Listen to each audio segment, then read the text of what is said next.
Olá pessoal, está começando mais um episódio do podcast Papo Solar. E nesse episódio vamos conversar sobre os potenciais do segmento de geração distribuída e centralizada, além de comentar as projeções para os próximos anos. E para conversar sobre este assunto, convidamos o Nelson Stanice, que é gerente de soluções da Howe Digital Power. Nelson, primeiro, muito obrigada pela sua participação. Eu que agradeço o convite, é muito... Primeiro podcast que eu assisto muito podcast, mas é o primeiro que eu participo. É gostoso, né? Depois a gente pode compartilhar ali com os amigos, com a família, Sem dúvida. E, Nelson, sempre a primeira pergunta que eu faço, né? Quem é Nelson Stanice? Conta pra gente aí um pouco da sua vida, né? Quem te inspirou, quem te inspira na sua carreira? Tá bom, vou fazer um breve resumo. Eu sou paulistano, né? Nascido e criado em São Paulo. Hoje tenho 28 anos, mas antes de entrar no mercado de energia, no setor de energia, eu fui piloto. Fui piloto de kart, corri 3 mundiais. Sério? Sério. Que demais. Segurança sempre, né? Mas comecei em 2001, era criança ainda. Eu tive a oportunidade de correr na Europa, nos Estados Unidos, na Argentina, vários lugares do Brasil. Isso foi minha vida até eu entrar, né, no setor elétrico. E durante esse tempo, né, quem te inspirava? Qual era o profissional que você olhava e falava, olha, desejo chegar, vamos ver se vai ser o que todo mundo... Ayrton Senna. Imagina. Mas depois de um tempo, porque em 2016 eu tive uma oportunidade de um falecido amigo meu, que era piloto de Stock Car, o Tuca Rocha, de dar aula de kart para crianças. Então eu tinha uma escolinha e a gente dava aula nos fins de semana. Então, e essa escolinha ela tinha a chancela do Instituto Ayrton Senna. Então a gente tinha lá o Seninha, né, que às vezes aparecia lá. E a gente levava muito a marca eu considero o maior ídolo do esporte nacional e o maior piloto de todos os tempos. E saindo aí do kart para a energia solar, como que foi essa transição? Conta pra gente. Tá, eu sou formado em engenharia mecânica. Eu entrei na faculdade em 2012 e na época, um pouco 2016, 2017, estava procurando estágio e uma das oportunidades que surgiram foi na SGT, que é uma geradora. Então, entrei lá e entrei na área de novos negócios e na época a ES não tinha ainda solar, né? Tava em um momento de prospecção de projetos. Quando que foi isso? Começo de 2017. Ah, entendi. E aí, quando a gente foi construir o primeiro projeto, criou-se a área de engenharia e construção. E aí, na época, eu migrei para lá. E a gente construiu o primeiro projeto da ES, que era o FB Boa Hora, que é o primeiro projeto de geração centralizada do Brasil com inversor string da Howe. Olha só. Já lá coincidência, olha onde você está hoje. Perfeito. E lá, né, você construiu vários parques, sendo esse o primeiro. Você atuou no segmento de geração centralizada, né? Uhum. Como que é esse segmento no Brasil, né? As dificuldades, né, os obstáculos que os profissionais enfrentam? Até entrar na Howe, eu atuei na geração centralizada, que é bem... Hoje na Howe eu atuo, a gente vai falar depois, né? Mas na geração distribuída. Mas são mundos muito diferentes. E, a geração centralizada nas fontes renováveis, né, lá atrás começou a ser impulsionada com a eólica, através dos leilões de energia, né, mercado regulado ainda. E, se não me engano, em 2014 veio o primeiro leilão específico para solar. Então, até um tempo atrás, né, até naquela época, os projetos eram viabilizados através de leilões. E a gente viu uma mudança nos últimos anos recente, né, uma mudança muito grande, migrando para o mercado não regulado. Então, autoprodução, outras formas de viabilizar grandes empreendimentos. Isso foi uma mudança muito grande e também devido à redução do custo das fontes renováveis, principalmente da solar, né, que na última década teve uma redução gigante de custos, né?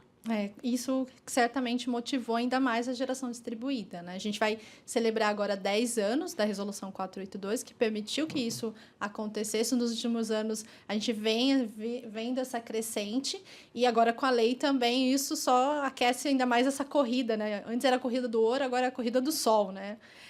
E você está na Huawei hoje, né, como gerente. Como que é o posicionamento e a atuação da empresa nesse mercado, né, de geração distribuída?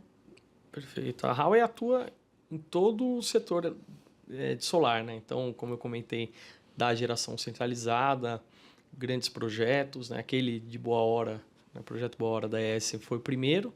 De lá para cá, vários foram surgindo, sempre com a topologia string, depois a gente pode comentar.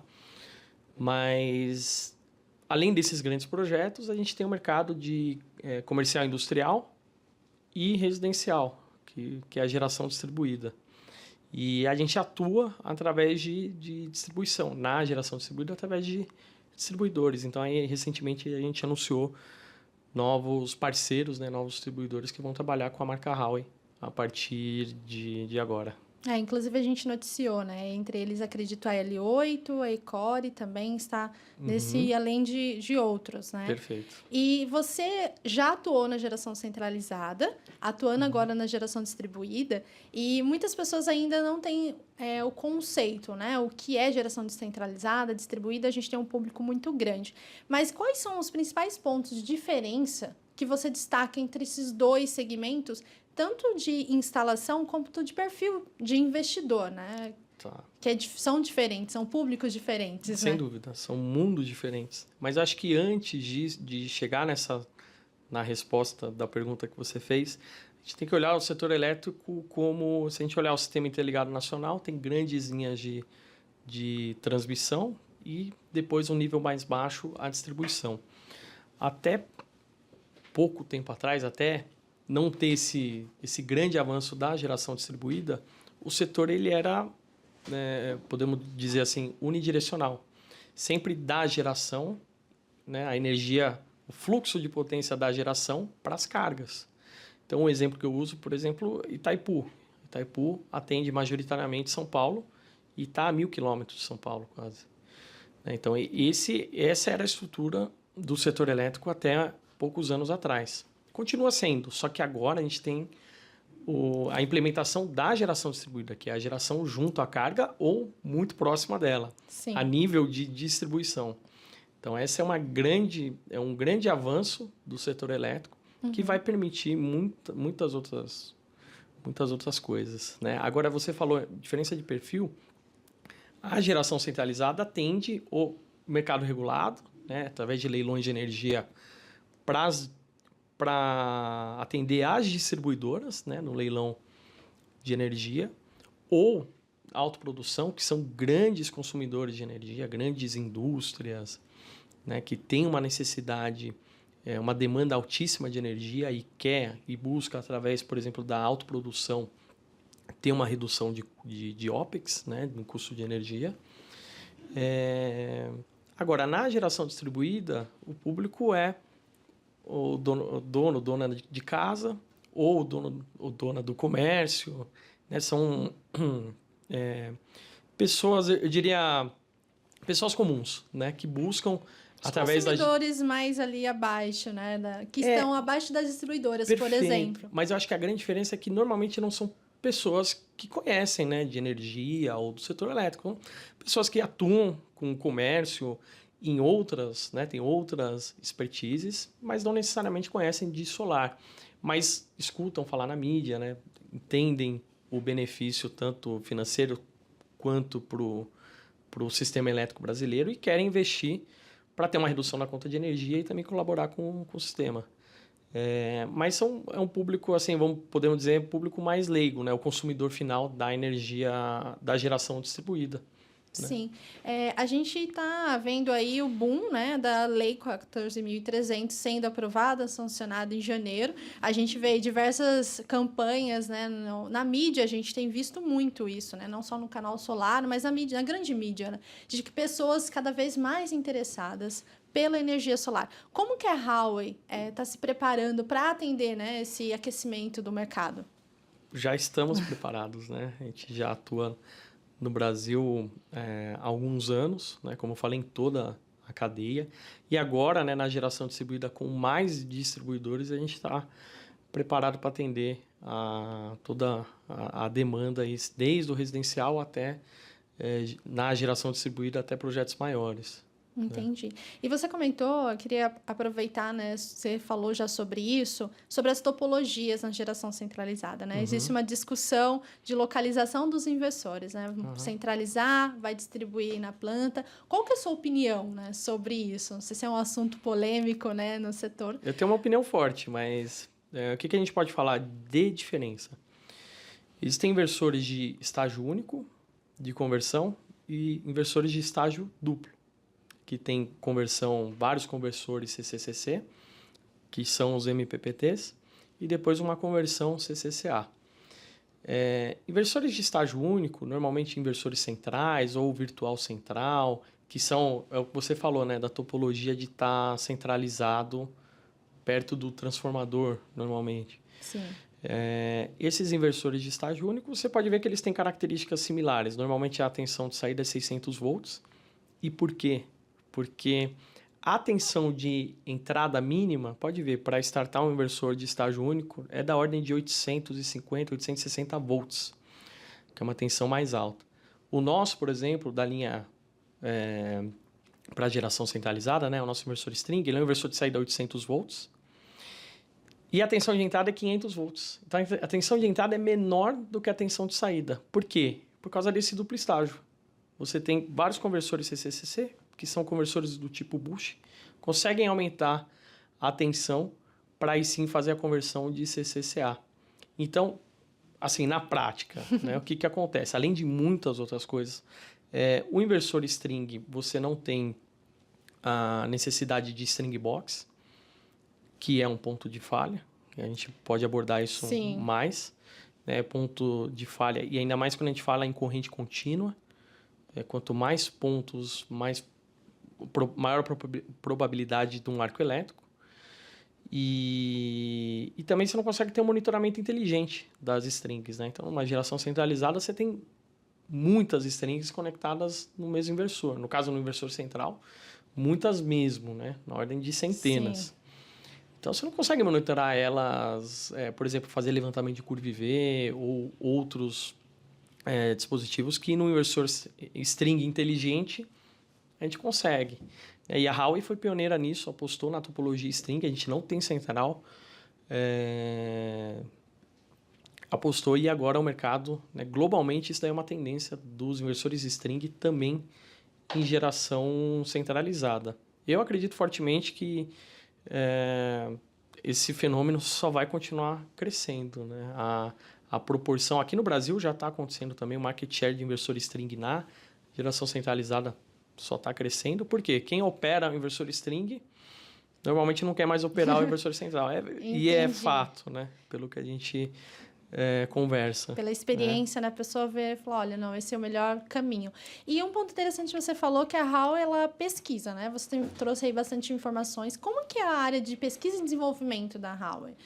Eu sei que a Huawei atua não só no solar, né? A gente tem aí atuando na telecomunicações. A gente vai falar sobre isso também, né? Como que é a energia solar.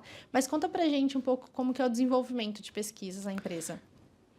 Bom, acho que eu posso fazer uma introdução sobre a Huawei. Pode. A Huawei, uma das maiores empresas do mundo, 44ª colocada no ranking da Fortune, então, ou seja, a 44ª maior empresa do mundo, nona marca mais valiosa do mundo, então, junto a outros grandes nomes que a gente vê no dia a dia, né, marcas muito conhecidas, a nona colocada é a Huawei. Uma empresa de quase 200 mil funcionários, 197 mil funcionários. E aí, vou chegar no ponto do P&D, que mais da metade desses funcionários são alocados em pesquisa e desenvolvimento.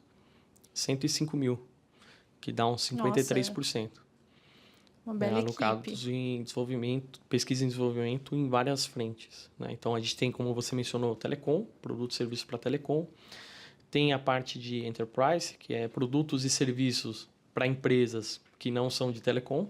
E até maio do ano passado, a parte de solar estava dentro da enterprise.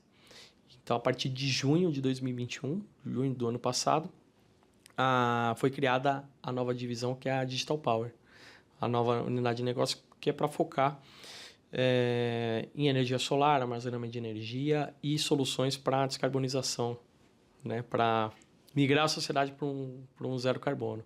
Assim, a gente vem ainda uma COP26 que esse assunto foi muito destacado, né? E aí eu quero continuar, você falou aí das tecnologias, e a Huawei hoje tem uma tecnologia, né, nos seus equipamentos, que foi o que você comentou, sobre a segurança para não criação do arco elétrico, né? Qual é essa solução e o que ela diferencia de outros equipamentos que a gente encontra no mercado? E qual a importância, principalmente, né? Perfeito. Bom, recentemente você entrevistou o professor Marcelo Villalva, aqui da Unicamp, Sim. E ele comentou também desse assunto. O arco elétrico é um risco inerente da instalação fotovoltaica. A gente sabe que, na verdade, é um tema até pouco conhecido, mas na Huawei, a gente tem um posicionamento muito forte com relação à segurança e muito voltado à questão do arco, que eu acho que é um risco que ainda não é tão conhecido. Infelizmente, a gente está vendo aí o número de incêndios aqui no Brasil crescendo. É só colocar no Google. Ele até comentou que antes ele buscava, né, para apresentar nas aulas, casos lá de fora, né, da Europa, e hoje em dia... E eu a mesma coisa. Quando eu ia nos fóruns fazer apresentação, tinha que usar exemplos da Europa, incêndio, né, na Europa, Sim. Estados Unidos. Né? Por quê? Porque eles eles instalam solar há muito mais tempo. Então, essas usinas, elas estão operando há muito mais tempo. Além da quantidade maior, né, eles começaram antes. Né? Então, eles passaram por problemas antes que a gente, né, se a gente não tomar as medidas corretivas para isso, né, nos prevenir de alguns problemas, a gente vai passar também. Acho que a gente não precisa passar. Acho que a gente pode aprender com os erros, né? Minha mãe sempre fala isso, aprenda com meus erros. Né? Exatamente. Então, o que a gente está fazendo? A Huawei está investindo... A gente tem um projeto de P&D com a Universidade Federal de Santa Maria. Um dos tópicos desse P&D são os testes com arco elétrico, né? Então, eles montaram uma bancada, eles estão ensaiando já vários tipos, estudando o fenômeno do arco elétrico.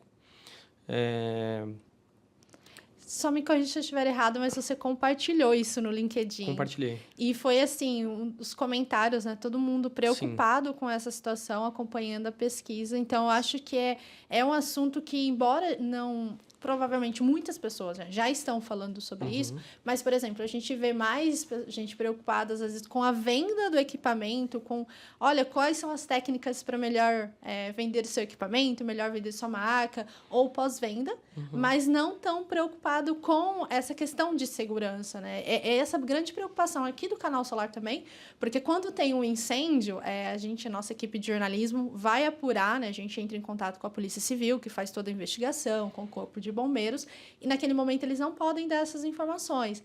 Mas quando começa a surgir ali na grande mídia, principalmente, que não tem esse cuidado, né, a gente fica preocupado, porque isso vai refletir no mercado fotovoltaico, né? Porque a gente estava até comentando aqui nos bastidores, quando um vizinho instala um painel solar, depois comenta ali, né, com seus vizinhos que teve economia na conta de luz, já começam as perguntas, passa o contato no WhatsApp, mas também quando acontece um incêndio num painel solar, provavelmente essa propaganda será negativa. Então, qual é a importância de, na hora da gente comprar um equipamento, a gente prezar por isso, e principalmente a questão da responsabilidade, né, do profissional que vende? Você não está vendendo um item qualquer, né? Algo que pode colocar a vida de muitas pessoas em risco.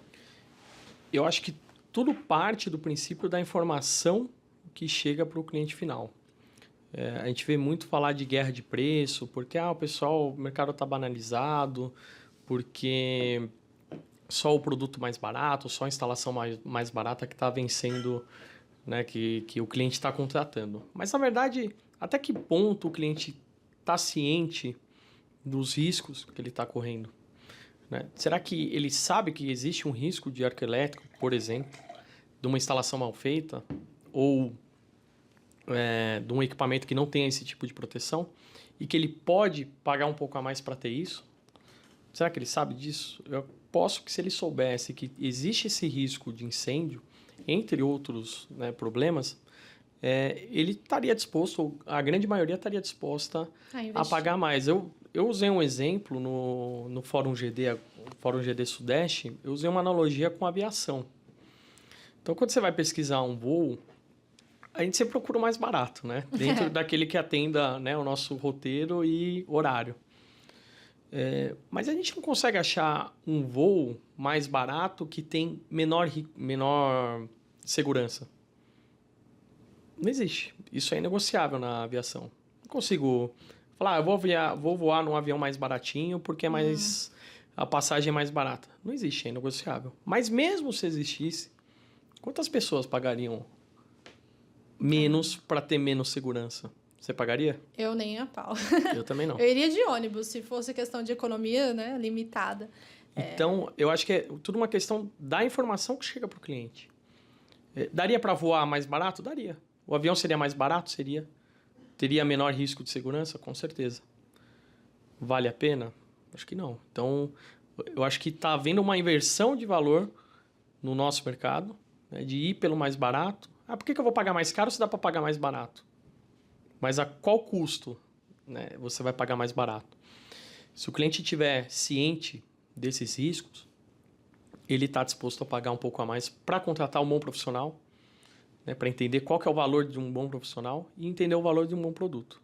Só assim a gente vai conseguir mudar o setor. Senão, a gente vai continuar na guerra de preço e que já está custando pelo menos patrimônio. A gente espera que não custe vidas, né? E um acidente, ele não precisa acontecer 2 vezes.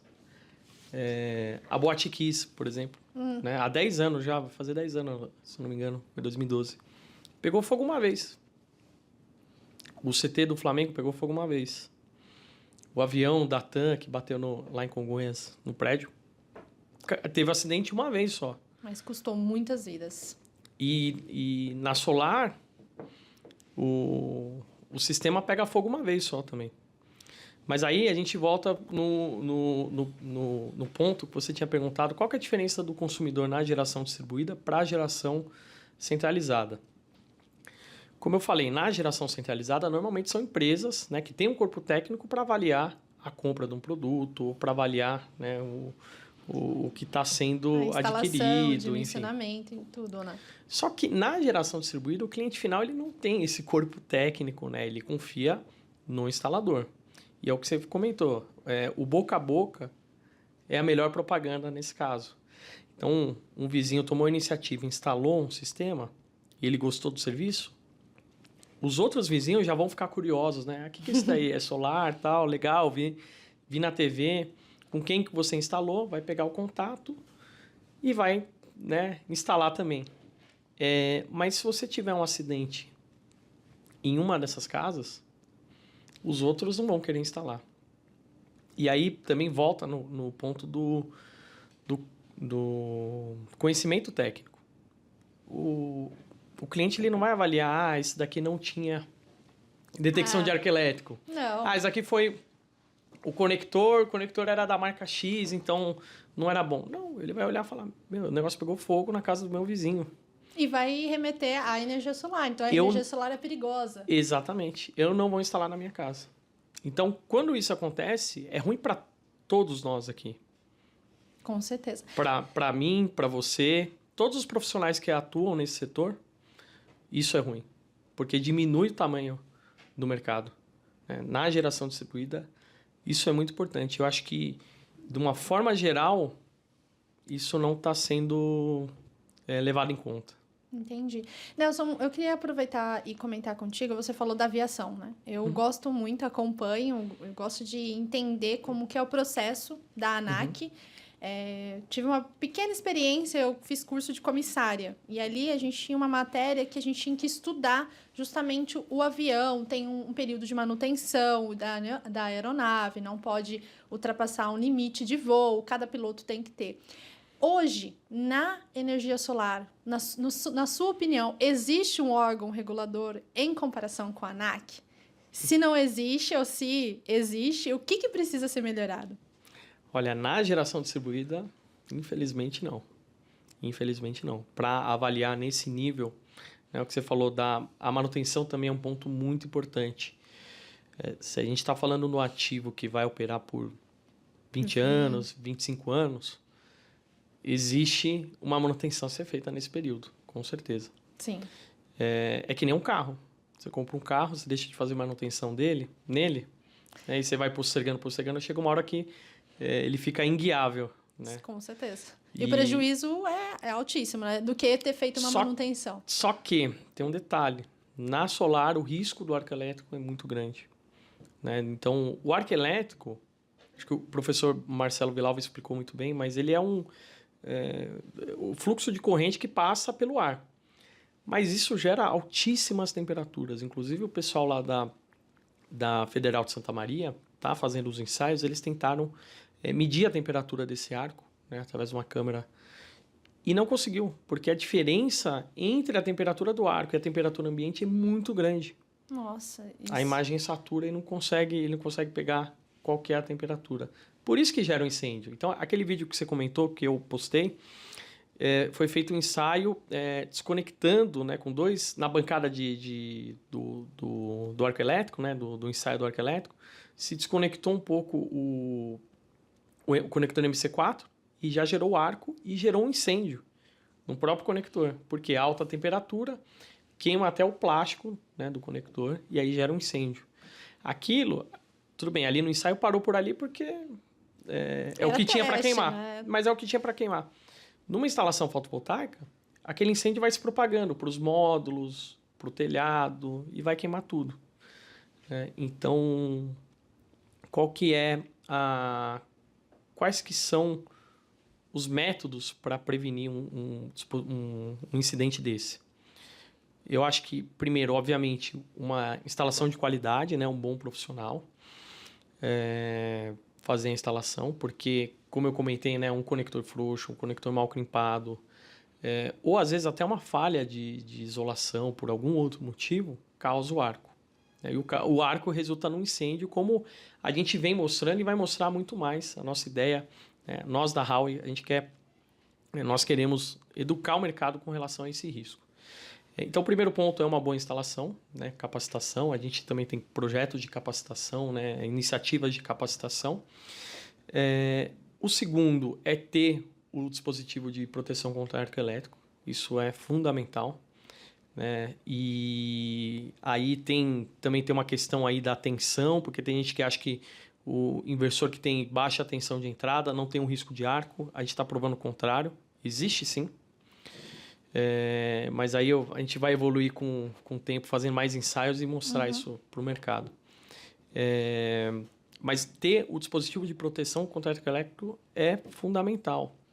Nos Estados Unidos é obrigatório desde 2017. A gente já faz 5 anos. 5 anos. Lá é obrigatório. Todo inversor... Lá tinha muito caso de incêndios, então? Ou não? Foi por meio de pesquisa? Sim.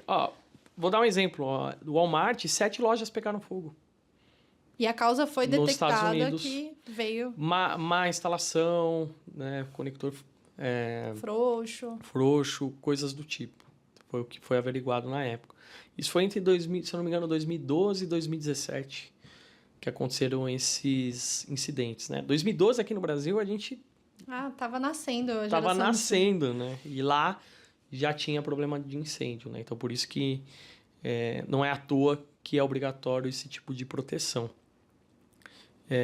Isso é fundamental e é a nossa missão, né? A nossa missão como Howe, eu acredito que minha missão como profissional nesse momento também, né? Junto com toda a equipe que está trabalhando nisso, e outros colegas do setor que também têm a consciência desses riscos, né? A gente vê aí, eu estou percebendo uma mudança muito grande de postura, né? Muita gente se mobilizando para tratar do tema de segurança. Porque, como a gente comentou, se a gente não cuidar do nosso setor, a gente pode, né? Todos os profissionais do setor podem sofrer por isso. Exato. E é interessante você ter comentado isso dos Estados Unidos, que é justamente isso que acontece na aviação civil, né? Tem um acidente, é feita uma pesquisa para ver o motivo daquele acidente e aí mudarão as normas, os procedimentos, novos procedimentos serão adotados. E a energia solar também a gente vê aí graças, né, a toda a mobilização da academia, de pesquisadores, que tem sido atualizado aí as normas brasileiras para corresponder a esse contexto, né, atual de novas tecnologias. E algo que a gente vem acompanhando aqui, o Canal Solar está ansioso, acredito que muita gente, pela atualização da portaria 004 de 2011. A Huawei também está acompanhando. Quais são as expectativas da fabricante quanto a essa portaria, que a gente traz ali os inversores híbridos, né? E também tem a questão da prevenção do arco elétrico também, né? A gente está na expectativa de lançar, acho que a gente vai ter uma novidade muito, muito em breve. O Inmetro se manifestou em off, vamos aguardar, né, oficialmente.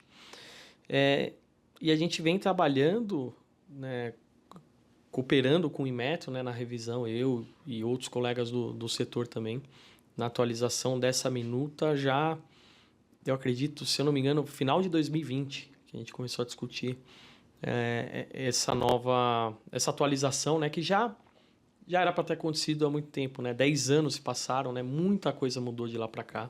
Então, realmente era muito necessário essa atualização, até para acompanhar o avanço tecnológico, né?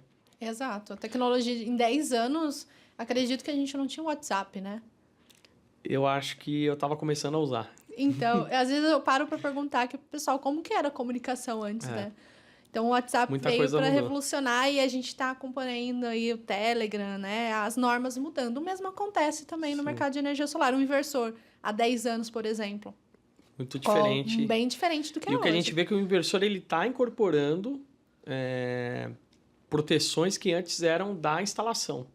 Então, cada vez mais o inversor ele vai incorporando, por exemplo, o AFCI, o detector de arco elétrico, é uma delas. Nos Estados Unidos, ele é obrigatório como requisito de instalação, esse detector de arco elétrico. Mas entendeu-se, né, que é mais econômico e também melhor, mais eficiente. Esse dispositivo está dentro do inversor. Né? Então, os inversores já vêm com esse dispositivo integrado. Isso vale para também outras proteções aí, o tão polêmico DPS, né? Muita gente, enfim, chave seccionadora, né? Sim. E entre outros. E a gente estava falando da portaria, né? Então a gente tem uma expectativa muito grande, o mercado tem uma expectativa muito grande com relação aos inversores on-grid com bateria, que é o que vai ser chamado. Exato. Inversores on-grid, então teremos três grupos de inversores on-grid, como já padrão, Conectado né? à rede. Inversor on-grid com bateria, esse sim, né? Esse aí todo tão mundo aguardado. tá aguardando, né? E o off-grid que já existia realidade. também, que é um inversor com bateria. Sim. Né? E também a inclusão de baterias de lítio na portaria, que antes não tinha. Ah, isso é novidade. Inclusive, assim, um spoiler, a gente vai soltar uma matéria sobre a capacidade de lítio. As grandes fabricantes vão aumentar aí 5 vezes a sua produção para atender, mas aí envolve também o mercado de veículos elétricos, né? Que a Huawei também está presente nesse segmento. Mas passando ali para a portaria, Nelson, as normas, né? A gente tem aí a atualização de uma portaria. O que isso acaba acarretando, né, nas normas brasileiras? Também vai ter que ter essa atualização, né? Sem dúvida, sem dúvida. Para conectar um sistema híbrido, né, um inversor híbrido, à rede, precisa ter essa aprovação da distribuidora. Né? Então, eu acredito que, sim, algumas outras alterações vão acontecer no âmbito da ANEEL, né, e de distribuidoras para permitir esses sistemas. Que eu acredito que, assim, é só olhar o mercado europeu, por exemplo, né, ou americano, que as baterias já estão tendo um crescimento muito, muito expressivo. Então, isso é uma questão de tempo para acontecer aqui no Brasil. E eu arrisco a dizer que o mercado de baterias vai ser maior do que o de solar daqui a algum tempo. Olha essa aposta. Tá gravado, né? Tá registrado. Tá gravado. E era a pergunta que eu ia vai levar fazer. um tempo, né? Então a gente vai ter que sim. guardar por muito tempo. A gente guarda aqueles arquivos. Mas aí é a próxima pergunta que eu quero fazer para você. O segmento de armazenamento de energia, né? A bateria. A gente vê aí alguns obstáculos que precisam ser vencidos, né? Legislação, tecnologia também. A gente pode entrar também aí na questão do veículo elétrico, né? Que vai ser uma possibilidade, né? de impulsionar ainda mais a energia solar. Mas qual que é a sua visão do armazenamento de energia aí para os próximos 2 a 5 anos no Brasil? Porque a gente sabe que lá fora já é realidade, né? Mas aqui no Brasil ainda não. No Brasil, a gente está passando por esses marcos importantes, né? Então, acho que a portaria do Inmetro é um marco muito importante. A gente tem existe um projeto de lei que está em discussão hoje na Câmara. Ele já tinha sido aprovado no Senado, hoje está em discussão na Câmara.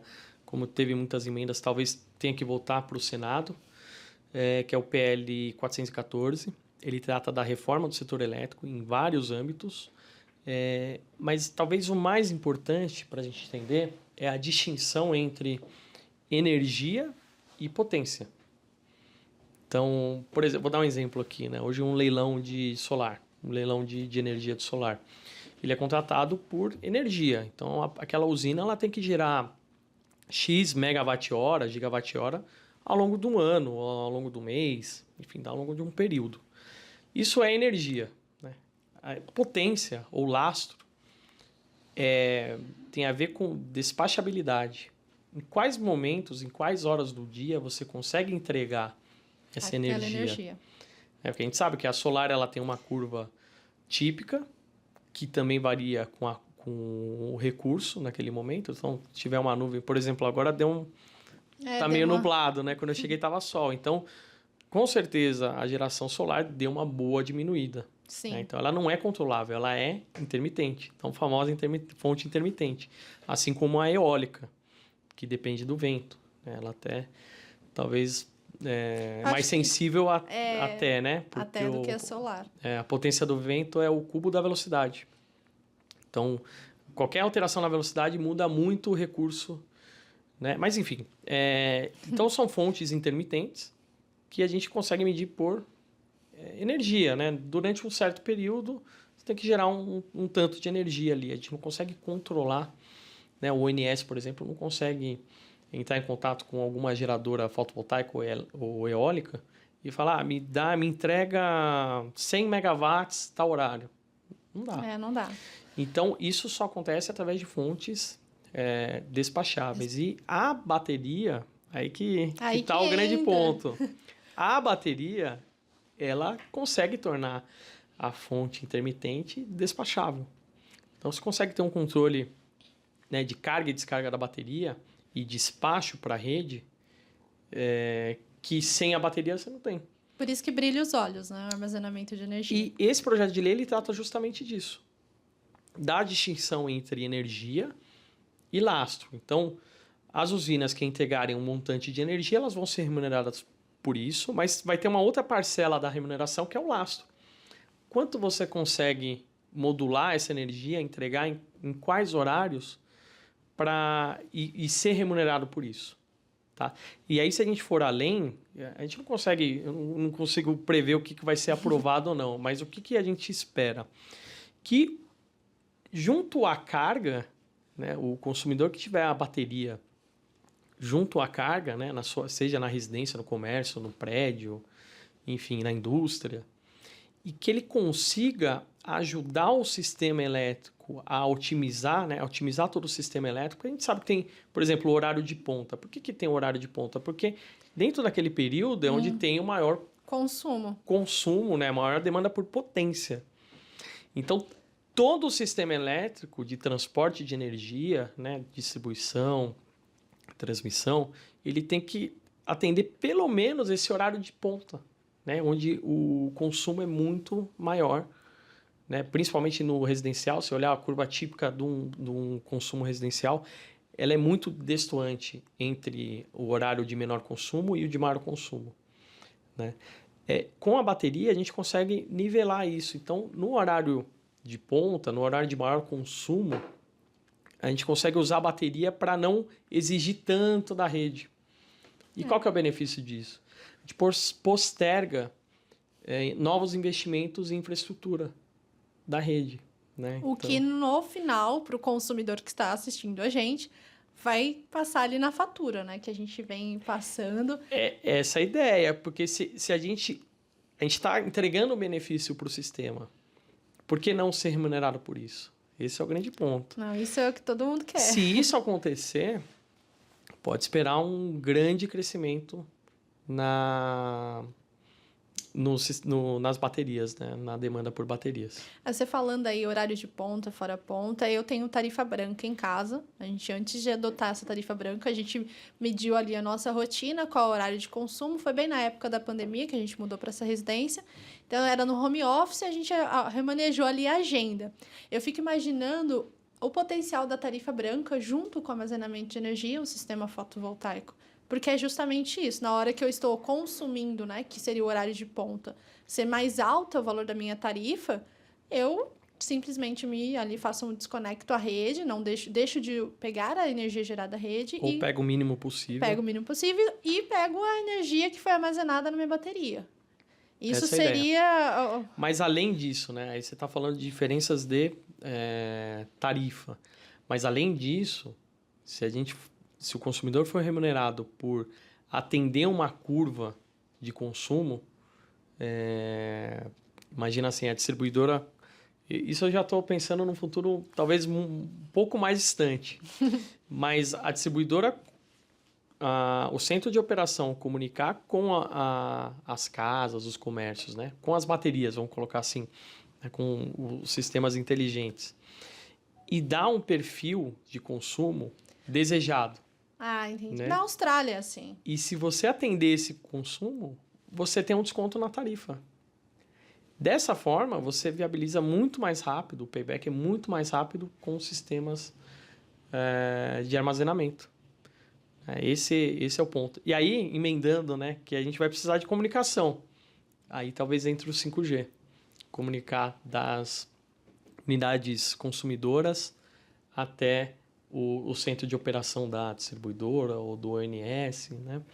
O 5G também, acredito que vai mudar muito, né, essa filosofia. E aí também vou emendar mais um ponto, que a Huawei é a única empresa do mundo que é especialista em fabricação,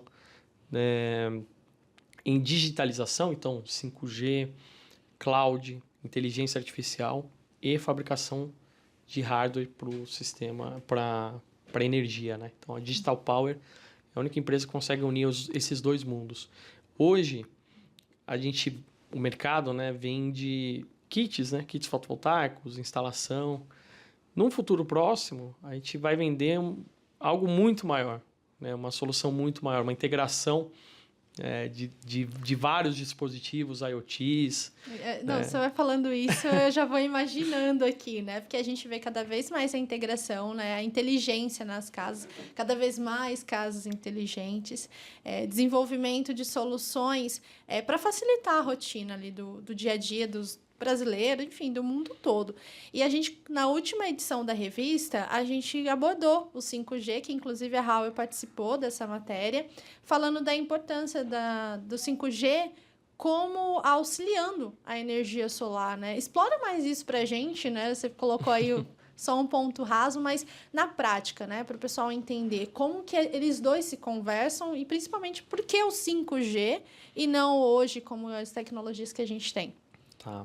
Bom, primeiro o 5G, eu não sou especialista de telecom. Tranquilo. Não, longe disso. Mas o que a gente sabe do 5G é que ele vai permitir a conexão de vários dispositivos, né? Muito mais do que o 4G hoje permite. E numa velocidade muito mais rápida, né? Com menos lag, né? Menos latência. Então, isso vai tornar muitas coisas possíveis. Por exemplo, o que você acabou de comentar, a conexão de vários IoTs, a conexão de várias, por exemplo, trazendo para o setor elétrico, vários dispositivos para conversarem entre si. A comunicação entre unidades... Obrigado. A comunicação entre unidades consumidoras ou unidades geradoras com centros de operação, né? Então, acho que a grande diferença do 5G é justamente permitir essa conexão de forma muito mais rápida e a conexão de muito mais dispositivos dentro do mesmo lugar, né? Com uma densidade de conexão muito maior. E aí eu venho pensando, enquanto você ia falando, da infraestrutura, né? Para o 5G acontecer. A gente acompanhou aí, teve o leilão realizado, e tudo que é novo a gente precisa de infraestrutura, enfim. E tudo que precisa de infraestrutura a gente precisa de produção. Enfim, tudo acaba na energia. né? Tudo isso vai gerar energia para acontecer. Eu fico imaginando como que a energia solar pode dar essa energia sem custar. Primeiro, é mais no bolso, né? Seja do governo, da empresa. E o segundo, que é um outro tema que a gente está falando muito, né? Da emissão de carbono. A gente tentar produzir energia que não gere poluição, né? A gente está mirando aí a descarbonização do planeta. Qual que é a sua opinião nesse sentido? Bom, 5G, já começando aqui, até onde eu sei também, mas é fácil a gente imaginar que vai ter um consumo muito maior de energia do próprio dispositivo do que tinha no 4G, justamente por conectar muito mais dispositivos. Então, a Huawei Digital Power também tem soluções para atender justamente telecom, né? Essas redes de 5G com energia limpa, através de solar com bateria. Então, esse é um primeiro ponto. Então, o 5G traz um consumo maior e a gente já tem uma solução limpa para atender esse maior consumo de energia. Mas, muito além disso, o consumo de energia, a tendência é sempre crescer, ou pelo menos a gente nunca sabe num futuro muito distante, mas pelo menos num bom período aí, o consumo de energia ele vai crescer. Hoje, a situação do sistema elétrico brasileiro, né, só para dar uma visão, a gente tem um pouco menos, mais ou menos 2/3 da capacidade instalada, e é importante entender que capacidade instalada é potência, né? Capacidade instalada, potência. Então, a gente tem mais ou menos 2/3, um pouco menos de hidráulicas, fontes hidráulicas. Temos térmicas, temos as eólicas, se eu não me engano, um pouco mais de 10%, e a solar na geração centralizada, quase chegando nos 5 GB, que vai dar 2,5% mais ou menos. Aí, se a gente juntar a geração distribuída, que é 98% da geração distribuída é solar, a gente já soma aí mais quase 10 GB, então, tanto que saiu muitas notícias, né, que a solar atingiu a capacidade de Itaipu, que são 14 GB. Né? Então, solar, geração centralizada e distribuída, recentemente rompeu essa barreira dos 14 GB. Né? Só que a solar com 14 GB gera muito menos energia. É esse ponto que eu ia comentar. Foi Itaipu. realmente um marco, mas quando eu recebi essa notícia, né, esse fato, né, como jornalista a gente recebe ali press release, comentários. E um ponto importante que a gente frisou é essa diferença, né? Que Itaipu tem isso, mas ela consegue despachar, né? Ela consegue despachar. Reservar também. E são duas coisas, né? O fator de capacidade é a potência média que você vai gerar durante o período. A solar, aí depende do telhado ou tracker, enfim, mas da ordem ali de 20%, né? 20%, 25%, vamos colocar aí numa média talvez 20%. Itaipu, 80%, 85%. Então, Itaipu com 14 GB gera 4 vezes mais do que a solar com 14 GB, ou talvez até um pouco mais. Esse é um ponto. O segundo é a despachabilidade, que a gente vai tornar possível através das baterias. Então, as fontes eólicas, solar, elas vão conseguir ser despacháveis através da bateria. Mas eu estava falando da situação do setor elétrico, então, a gente hoje ainda temos uma dependência muito grande das hidráulicas. Até pouco tempo atrás, com a crise hídrica pegando, né? A gente viu lá, terceiro, quarto trimestre de 2021, as térmicas, elas estavam acionadas, assim, num patamar muito alto. Em média, acima de 20 GB. 25 gigawatts de potência média que estavam sendo acionadas de térmica. Aí a gente tem um pouco mais embaixo, né, na análise ali, imaginando que aqui é um gráfico, né, acho que o pessoal não vai conseguir ver, mas a gente tinha as térmicas, a solar aqui bem pequenininha, né, ainda. Tímida ainda, né, gerando durante o dia, e a eólica, um perfil de vento um pouco mais noturno, assim, na somatória de todos os parques, né. Tem parques que geram mais durante o dia, tem parques que geram durante mais à noite, mas não é o tema aqui, mas enfim. O que acontece? A gente teve que acionar muitas térmicas para trabalhar no limite ali, né? Para atender a demanda do mercado e economizar o máximo de água. Esse é o objetivo de acionar a térmica. É você conseguir atender a demanda do sistema, economizando o máximo de água possível em tempos de escassez hídrica. Isso é importante para que não tenha um colapso do setor elétrico. Então, o que é modulado, né, são as hidrelétricas, que ela varia ao longo do dia a despachabilidade dela só para atender mas mesmo assim é muito grande a nossa dependência de hidráulica. Nel, você comentou essa crise hídrica que a gente enfrentou, né, o ano passado. Tem muitas discussões acontecendo para não acontecer novamente esse ano. A gente teve até a criação de uma bandeira, né, a bandeira escassez hídrica, deve ir até abril, tomara que continue só até abril. Mas na sua visão, na sua opinião, né, quais são os passos que deveriam acontecer para que essa crise hídrica não aconteça novamente? Perfeito. Eu estava explicando o panorama do setor elétrico e eu acho que eu acabei viajando muito, mas a situação é a seguinte, o Brasil contratou um monte de térmica que normalmente fica hibernando, né? E para atender essa demanda e economizar o máximo de água possível, né? Evitar um colapso ainda maior das hidráulicas, né? O que a gente precisa? Obviamente, mais energia. Então, maior penetração das renováveis vai ajudar nessa questão da energia, mas isso até um certo ponto. A fonte intermitente, ela ajuda, lembra, a gente comentou lá de energia e lastro. As fontes intermitentes, elas ajudam na energia. Agora, até um certo ponto. Porque se você tem uma penetração muito grande de energia intermitente, de fonte intermitente, você não tem o controle sobre elas. Isso causa distúrbio no sistema elétrico, né? Outras complicações. Mas também a questão da despachabilidade, né? De conseguir modular a demanda por potência de acordo com um horário específico, né? Então, o que vai acontecer? Novamente, as baterias. As baterias vão permitir que as fontes intermitentes se tornem despacháveis, que você consiga ter um controle sobre ela, né? Que o ONS ou algum outro agente tenha um controle sobre a operação desses parques, né? Que hoje não existe. Essas fontes elas geram quando elas querem, né? Quando o recurso está disponível. Então, eu acho que a grande transformação do setor vai ser fonte intermitente com bateria. Óbvio, a gente ainda vai ter hidrelétrica? Sim, elas vão continuar operando.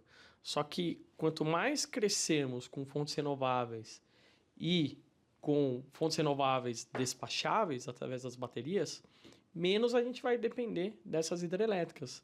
Elas vão nos atender, mas elas não vão trabalhar, né, não vão estar sobrecarregadas e sempre, né, tendo um risco de ficarmos sem energia. E aí você perguntou o que a gente tem que fazer. Eu acho que passos importantes estão sendo dados. Eu acho que seria um outro pontapé que está faltando, mas que a gente espera que aconteça em breve. Talvez um leilão com fonte intermitente mais bateria. Então, por exemplo, um leilão específico de solar com bateria, ou de eólica com bateria, ou solar mais eólica mais bateria, enfim, da forma que for. Já vai impulsionar, né? Já vai dar o primeiro pontapé que é necessário para permitir que as baterias sejam um grande destaque do setor. Assim como aconteceu, né? O primeiro leilão de eólica há mais de uma década atrás, o primeiro leilão específico de solar há alguns anos, há quase uma década atrás também. Né? Então, acho que esse próximo passo seria muito interessante para o setor, para viabilizar as baterias, e a partir daí a gente conseguir conhecer mais elas, né, na prática, né, e também permitir o avanço desse tipo de tecnologia que vai ser fundamental para o setor elétrico. Ótimo. A gente está falando bastante de baterias, mas a grande questão, custo. Como que você considera o custo das baterias nos próximos anos? O custo depende muito de como você emprega essas baterias. Então, se você usa só para backup, você tem um retorno, né, talvez não tão interessante. Né? É uma necessidade ter um backup. Hoje, a gente vê prédios comerciais, residenciais, que usam o diesel como backup. É o Sim. diesel que tem mau cheiro, que é uma fonte Barulho. poluente, barulho, necessidade de combustível, uma manutenção muito maior do Não, você que falou nas do combustível, baterias. eu já fiquei imaginando, né? Que a altura, né, dos combustíveis, a alta, na altura não, né? A A alta alta. dos combustíveis aí nos últimos dias, não dias não, né? Nos últimos anos a gente vem acompanhando. Mas aí, normalmente, o diesel é usado nessas situações, né? Ele pode ser substituído pela bateria, né? Mas a bateria só para backup, talvez existem tantos benefícios que a bateria pode trazer, por que usar ela só para backup? Né? Então, por exemplo, um consumidor do grupo A, que paga a tarifa ponta fora ponta, ele pode usar a bateria para diminuir, de repente, ou a demanda contratada dele, em algum horário específico que ele tenha uma demanda por potência maior, ou reduzir o consumo de energia naquele período que a tarifa, a TE e a TUG são muito mais altas, né? Que é o horário de ponta. Então, essa é uma forma muito inteligente de viabilizar diminuir o retorno de investimento da bateria. Isso já está acontecendo. Tá? A bateria, nos últimos anos, assim como aconteceu com a solar, mas eu digo que a bateria ela está talvez um pouquinho atrás, né? Alguns poucos anos atrás da solar. A gente viu o preço da solar diminuir, despencar nos últimos, talvez, 6, 7 anos. Sim, Né? ficar mais acessível, Ficar muito mais acessível. Né? E com a bateria vai acontecer a mesma coisa, a gente não sabe exatamente o quanto, mas hoje já está se tornando viável, sim. Tudo depende de como é utilizado e quais são as políticas, né, para benefício desse sistema que traz não só benefício para o consumidor, mas para todo o setor elétrico. E quando a gente fala em baterias, foi até um tópico que eu comentei com o professor Marcelo Villalva no último episódio, que são os veículos elétricos, né? Como que os veículos elétricos eles têm a sinergia com a energia solar, né? Questão de também ali atrelado ao armazenamento de bateria, mas a gente pensar que a gente tem um veículo elétrico justamente para diminuir a emissão de carbono, mas se você atrela essa energia que abastece o carro a uma energia fóssil, né, uma produção fóssil, fica meio complicado você falar, Um né? pouco sem sentido, né? Né? E qual que é a sua avaliação nisso, né? A transição que é necessária nesse ponto aí, tudo, levando em consideração tudo que a gente já falou agora. Transição energética, diminuindo os combustíveis fósseis, pensando tecnologias como a de armazenamento de bateria para contribuir com as energias intermitentes. Qual que é a sua avaliação? Obviamente, bom, o Brasil, nós somos abençoados, né? Porque a gente tem recurso hídrico, que já foi muito bem explorado com as hidrelétricas que foram construídas há um século já, né? A gente tem hidrelétrica secular aqui no Brasil. Mas a gente tem muito recurso eólico e solar. Então, oportunidade para crescer ainda mais com fontes limpas. A gente já tem uma matriz relativamente limpa, né? A gente existe uma necessidade de térmica, que a gente já comentou, mas a gente tem uma matriz limpa. Mas a gente pode crescer ainda muito mais hoje, né, com solar e eólica. Então, esse é um primeiro passo fundamental, porque justamente não faz sentido aumentar a demanda por energia e por potência, depois eu vou comentar sobre isso, mas por energia, e abastecer o veículo elétrico com uma fonte não limpa. Acho que não faz Não muito faz sentido. Então, a gente tem potencial para isso, acho que a gente está no caminho certo. É uma questão de, talvez, uma questão de tempo e um pouco mais também de outros marcos que estão para acontecer no setor elétrico. Então, crescer com mais fontes renováveis é fundamental. E aí, a gente tem um problema de potência, porque os carregadores de veículo elétrico, eles demandam uma potência, ainda mais se for de carga rápida, né? Sim. Então imagina, eu vim de São Paulo para Campinas, eu vim de carro agora, mas vamos supor que fosse um pouco mais longe, talvez Ribeirão Preto, né? Para quem é de São Paulo, 300 quilômetros. Eu conseguiria chegar, talvez, com a autonomia de um carro elétrico, mas não conseguiria voltar. Eu precisava carregar ele em algum lugar. Exato. Né? Então, essa infraestrutura é muito importante. Hoje temos muito pouco, né? Relativamente pouquíssimos carros 100% elétricos. Sim. Mas quando tivermos mais, a gente vai precisar dessa infraestrutura. É um obstáculo que vai surgir, né? Então, imagina um veículo carregando, eu tenho uma demanda X de potência. Agora, imagina 20 veículos elétricos precisando carregar a bateria, né?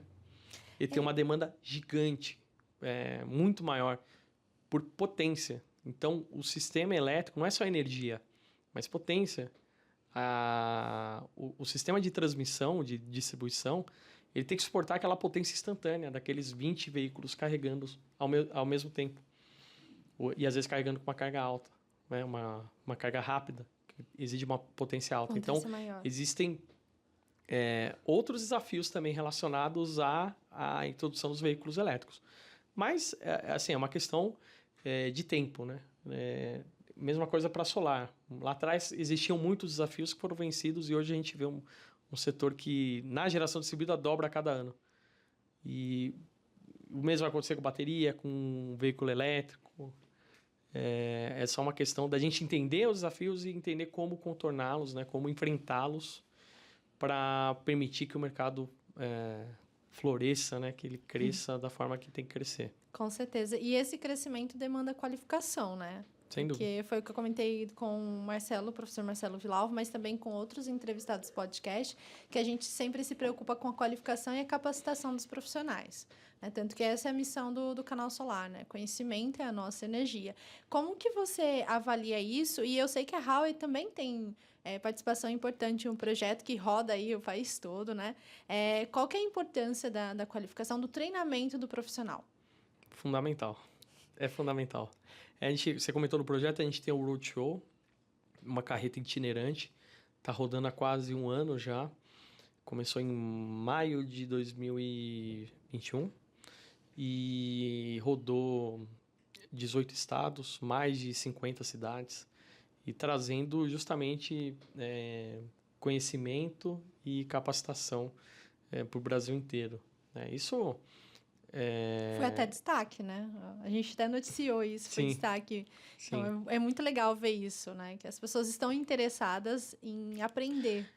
Isso é somente uma das iniciativas que a gente tem com relação à capacitação. Outra que a gente toda hora está fazendo é com relação ao arco elétrico. Então, esse projeto, por exemplo, que eu mencionei com a Universidade Federal de Santa Maria, que entre outras coisas, está estudando o fenômeno do arco elétrico e estudar a proteção do AFCI. A gente está disseminando conhecimento aqui para o nosso mercado, que é um tema que não é muito conhecido, como a gente já comentou. Aqui no Brasil não é tão conhecido o fenômeno do arco elétrico e quais são os riscos, enfim. Então, essa é uma forma também de trazer conhecimento para o mercado. Isso é algo que a gente atua de uma forma muito grande. A gente põe muito esforço nesse tipo de informação, né? De trazer conhecimento para o setor. Além de webinars, né? Outras iniciativas que a gente traz. Mas, enfim, e falando da capacitação, hoje, né? A instalação é feita de solar. Agora, né, já vai começar o movimento das baterias. Então, você já tem mais um elemento ali para ser instalado. Sim, mais elemento para ter o aprendizado. Para né? você ter o conhecimento. Como funciona a bateria? Quais são os riscos, né, da instalação? Quais são os cuidados que tem que ser tomados? Quais são... como se dimensiona um sistema solar com bateria? E isso varia muito com a necessidade do cliente. Então, a capacitação ela é constante. Até porque as tecnologias mudam Exatamente. a cada ano, né? Se a gente não acompanhar isso por meio da qualificação, o profissional fica atrasado. Sem dúvida. E na solar isso é muito, muito expressivo, porque a tecnologia, o avanço tecnológico é muito rápido. Realmente, a qualificação é um fator muito importante, né? No setor de energia solar, mas não no setor de energia solar, né? Em todo o setor que busca a competência, entregar competência, quando envolve serviço e produto. Eu queria que você comentasse aqui o posicionamento da Howe, eu sei que você já falou sobre isso, mas como que é internamente, considerando o que você falou, né? Que mais da metade dos colaboradores da empresa atuam em pesquisa e desenvolvimento, então é algo realmente presente na empresa. Como que Sim. funciona essa capacitação? Sim. Bom, a gente tem várias iniciativas, então, como a HAL é uma empresa muito grande que atua em diferentes setores, a gente tem, por exemplo, quem quiser pesquisar no YouTube, tem o Open Class, que são temas que a gente traz das diferentes unidades de negócios da Huawei. Então, por exemplo, eu já gravei um sobre energia solar, tem sobre 5G, sobre cloud, inteligência artificial. Então, não só sobre solar, mas também outros temas que no futuro vão estar, acreditem, né? Vão estar muito juntos. A inteligência artificial já faz parte da solar, né? A gente já tem Sim. vários dispositivos que têm a inteligência artificial. Então, querendo ou não, você já não vai estar muito distante da solar, vai estar bem, bem próximo, principalmente quando se trata de Huawei. Cloud também, né? Sistema de gerenciamento de uma usina solar é feito, né, também através de cloud. Mas também 5G, para quem quiser saber, então fica o convite para olhar lá no YouTube, mas também entre muitas outras iniciativas que a gente tem de capacitação, né, de trazer conhecimento, tanto conhecimento diverso, né, de vários temas para quem quer se capacitar ou para quem só tem curiosidade mesmo, né? Acho que isso é muito bacana, né? Iniciativas com universidade. Eu citei, por exemplo, o projeto com a Federal de Santa Maria, né? Que vai trazer muito conhecimento para o setor, muitos temas aí que a gente está trabalhando, trazer mais informação, né, sobre riscos, sobre qualidade de produtos, enfim. E o Roadshow, né, como você comentou, né, que é Sim. esse projeto bem, bem legal mesmo, né, de trazer conhecimento para o Brasil inteiro, né, para diferentes regiões, para todos os cantos do Brasil. Perfeito, Nelson. O papo aqui foi muito gostoso. A gente abordou aí, acredito eu, todos os Eu lembrei do segmentos. negócio, a gente vai ter o Roadshow 5G também. Sério? É, Olha só. É o que você está falando, né? Está à frente, né? Porque a gente exato. teve os leilões, né? Uhum. Acho que isso colocou o assunto em alta ali para as pessoas saberem, né? Se inteirarem mais sobre o assunto. E algo que vai fazer parte da vida, né, do dia a dia das pessoas. Mas não vai Em ser breve. junto com o solar, né? Vai ser outro projeto. Em breve, novidades. Ah, entendi. Já deixa a curiosidade aí. Nelson, quero agradecer, mas antes da gente encerrar o nosso papo, eu sempre peço aqui para o entrevistado deixar a sua mensagem. Agora com o novo formato do YouTube, então eu vou pedir para você olhar para a sua câmera e deixar a mensagem para o mercado fotovoltaico, quem está assistindo o Papo Solar. Bom, a gente sabe que tem vários diferentes públicos, né, que estão assistindo, seja você um profissional do setor, instalador, um distribuidor, ou você que atua na engenharia, né, projetista. Eu acho que essa questão que a gente abordou muito aqui da segurança é fundamental. A gente tem que, talvez, olhar um pouco quais são as complicações de sempre ir pelo mais barato ou sempre ir pelo que os outros estão fazendo, não é porque os outros estão negligenciando questões de segurança, questões de qualidade, que todo mundo tem que ir atrás. Eu acho que a informação é o ponto que vai mudar essa visão do setor como um todo, né? Para a gente evitar que coisas ruins aconteçam, que tragédias aconteçam, né? Que destruição a patrimônio ou outras coisas ruins aconteçam. A gente tem que tomar muito cuidado com isso. Então, fica aqui a minha mensagem, né, para a gente mudar isso aos poucos. A gente espera que isso mude rápido para que a gente evite problemas futuros, né? Problemas no setor que nós atuamos e que a gente vai atuar por muito mais tempo, né? Que eu, pelo menos, quero. Acho que muita gente quer também, né? Um setor muito próspero, que tem muitas coisas para mudar. Então, não vamos banalizar o setor. Vamos cuidar dele para que ele seja sustentável. E a mensagem que eu deixo, a frase final, é a que está na minha caneca. Eu vou usar a frase de vocês, que o sol traga nova energia a cada dia. O sol hoje e muitas mudanças num futuro muito próximo. O sol é o mesmo, né? Mas a forma como a gente transforma ele em energia vem mudando e vai mudar cada vez com o avanço tecnológico, aí, com a entrada de novos dispositivos, novas funcionalidades, novas tecnologias.